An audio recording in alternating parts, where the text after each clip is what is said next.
Happy watching. Please subscribe.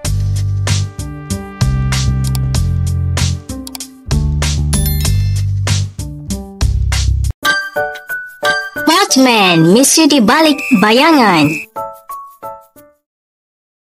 Pada awal tahun 1960-an, sebuah desa kecil di Point Pleasant, Virginia Barat dibanjiri oleh cerita-cerita tentang makhluk misterius yang menakutkan. Warga setempat yang semula hidup dalam kedamaian dan keheningan kini terjerat dalam lilitan kegelapan dan ketakutan yang tak terlukiskan. Nama yang dipanggil-panggil adalah Mothman. Mothman, sebagaimana namanya yang mengundang rasa penasaran, menjadi topik perbicaraan hangat di antara penduduk desa.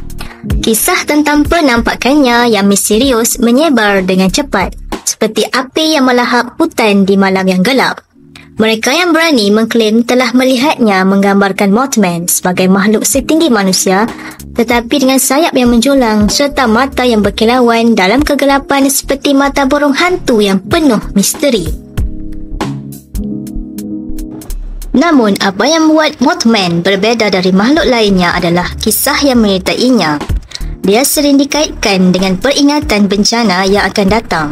Beberapa minggu sebelum tragedi mengerikan terjadi, penampakan Mothman akan muncul seolah-olah memberi tanda bagi penduduk setempat untuk bersiap-siap menghadapi malapetaka yang akan datang. Salah satu kisah yang paling menonjol adalah tentang jambatan Silver Bright. Jambatan itu adalah urat nadi bagi desa kecil ini, menghubungkan keduanya di atas sungai Ohio. Ketika Mothman pertama kali muncul di antara kabut yang tebal, sejumlah warga desa yang berani menyaksikannya di dekat jambatan itu, mereka berasa ketakutan dan terpesona oleh kehadirannya yang menakutkan. Minggu berlalu dan peringatan Mothman tidak luput dari perhatian warga setempat. Mereka berasa gelisah tetapi juga takut akan kebenaran dari ramalan makhluk misterius itu. Ketika hari-hari berlalu, kegelisahan mereka semakin terasa, terutama kerana setiap kali Mothman muncul ada rasa tidak enak yang menyenap desa itu. Pada suatu malam yang gelap dan dingin, suara gemuruh mendebarkan desa. Warga terbangun dari tidur mereka, gemetar di bawah selimut mereka yang tebal. Ternyata jambatan Silver Bright yang telah kukuh telah runtuh secara tiba-tiba, menelan korban jiwa dalam hitungan detik. Itu adalah malapetaka yang dikhawatirkan Mothman.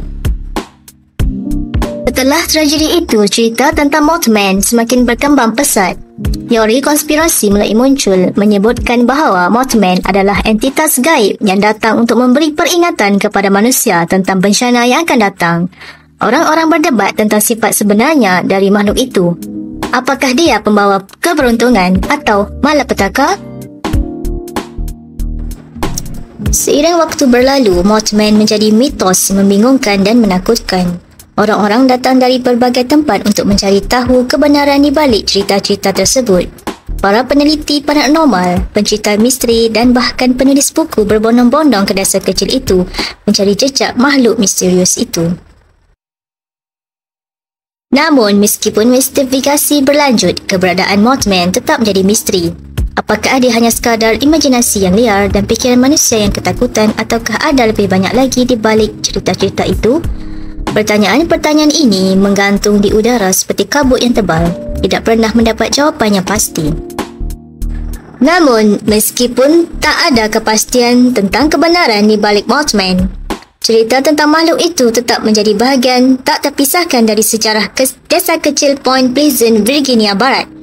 Ia telah menorehkan jejaknya yang dalam di antara penduduk setempat, meninggalkan cerita-cerita yang diwariskan dari generasi ke generasi.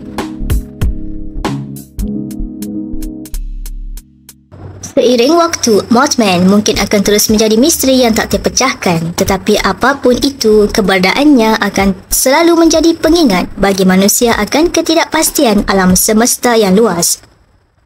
Kehadirannya, entah itu nyata atau hanya imajinasi, telah menciptakan legenda yang akan dikenang selamanya dalam kisah-kisah menakutkan dan misterius.